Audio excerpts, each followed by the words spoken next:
Frère Branham, Frère Coleman dit en 1981, l'esprit de puissance. Voilà comment il l'appelle, l'esprit, parole. Et il dit la saison de l'adoption, c'est la parole et l'esprit ensemble, pas les dons. Et pendant longtemps dans le message, beaucoup se sont appuyés sur leurs dons. Mais ce qu'ils ont manqué des frères Coleman, les ministres, et particulièrement au jour de Frère Branham, c'était qu'ils devaient soumettre leurs dons aux prophètes. Et ils n'ont pas déposé leurs dons ministériels à l'ange du Seigneur pour amener la parole par le prophète. Donc c'est pourquoi ils ont manqué l'ange, ils ont manqué la marque. Et lorsque le prophète est parti, l'ange est resté. Et ils ont manqué de déposer leurs dons ministériels devant l'écho apostolique, là où se trouvait l'ange du Seigneur qui collaborait avec lui. Et quand ils ont manqué l'écho apostolique, ils ont manqué l'ange.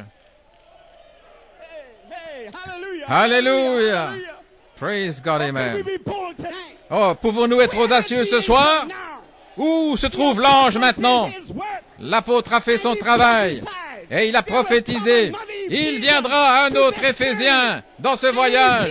Et dans les Éphésiens, vous allez comprendre. Oh, et dans les Éphésiens, ils se sont levés et nous sommes à la page 304 et ils ont manqué de déposer leurs dons là devant un autre Éphésien. Non, pas devant un homme, mais devant l'ange. Et ils ont manqué l'ange. Mais nous sommes sur le bon chemin. Nous sommes sur le bon chemin. Nous n'avons pas de crainte. Dieu ne nous a pas donné un esprit de crainte, mais de puissance, d'amour et d'une pensée saine. Nous ne suivons pas les paroles d'homme ou la sagesse de l'homme. Non, nous avons l'intelligence de l'ange pour savoir où nous nous tenons, ce que nous faisons. Il y a une puissance et une vision derrière cette parole. Oh là là, je ne suis loin de mes notes. J'ai envie de prêcher ici, frère Paul. J'ai envie de courir à travers le camp. Voilà, c'est ce dont le prophète Malachie 4 a parlé. C'est l'ange. Alléluia.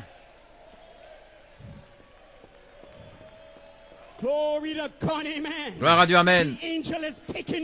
L'ange vous prend vers une destination. Vous êtes en route vers la résurrection et l'enlèvement. Et n'en doutez pas. Ne craignez pas. Ne vous inquiétez pas. Dieu vous a appelé. Et il ne vous perdra pas. Ceux qu'il a appelés, il les a justifiés. Et ceux qu'il a justifiés, il les a déjà glorifiés. Que dirons-nous alors à l'égard de ces choses? Si Dieu est pour nous, qui sera contre nous? Vous n'êtes pas les enfants de la femme esclave, mais vous êtes les enfants de la femme libre, Vous êtes les enfants de la femme libre. Chassez la femme esclave. Chassez ce qui est hybride. Alléluia.